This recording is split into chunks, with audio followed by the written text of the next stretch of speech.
Real quick, Trump sent an insane text message to the Prime Minister of Norway in which he whined about not getting the Nobel Peace Prize and basically threatens to start World War III because he's a petty little bitch with a big stick. Now this should come to a surprise to no one who hasn't been competing with Trump for the dumbest bitch of the decade, but let's take a closer look anyway. Trump, always consistent in handling international relations like an uneducated drunk teenager, sent this insane bullshit to the Prime Minister of Norway in a text message, and not the professional looking letter I'm sure you've seen that was issued by the White House. So I will present it here in what is much more likely its more true, embarrassing, and informal form. Considering your country Considering your country decided not to give me the Nobel Peace Prize for having stopped 8 wars plus, I no longer feel an obligation to think purely of peace. So right off the bat, Trump blames the Prime Minister of Norway and the Norwegian government for not giving him the Nobel Peace Prize. And he believes this because he has the mind of a shitty toddler with adorable stage dementia. When here in reality, for over 100 years, recipients of the Nobel Prize have been selected by what's called the Norwegian Nobel Committee, a committee that operates completely independently and receives no influence or control from the Norwegian government, you idiot-wrapped bitch. And even if Trump was bitching and moaning to the right person about the 8+ wars he ended, which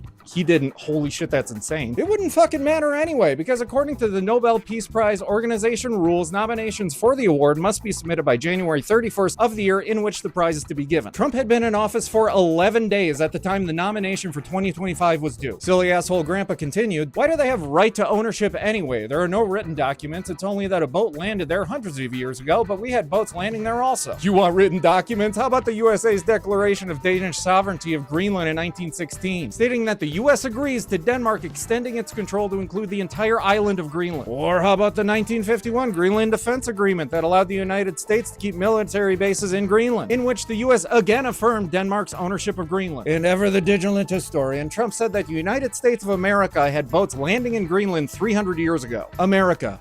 Established in 1776, 249 years ago. How the fuck does that work, genius? Now, I know Trump supporters can't do math or comprehend the linear passage of time, but I would at least hope that the person that they got to read this to them could explain the issue with this. Which brings me to the last line in his text. The world is not secure unless... God damn it. The world is not secure unless we have complete and total control of Greenland. First of all, the US has not had control of Greenland ever, and there's never been an issue with the security of the world. Like, what? Second, we already have military bases in Greenland. If you want more, the 1951 Greenland Defense Agreement would allow the US to increase their military presence exponentially. This likely would not have received any pushback from Denmark, as US is a part of NATO, and increasing a strong allies' presence in the region would only be beneficial to Greenland. If Trump truly believed America's military presence in Greenland would be necessary for world peace, he could have easily accomplished it. But thanks to Trump's recent actions and this text message sent to the Prime Minister of Norway as if he's your ex-wife and you're drunk at 2 a.m., that's not the case anymore.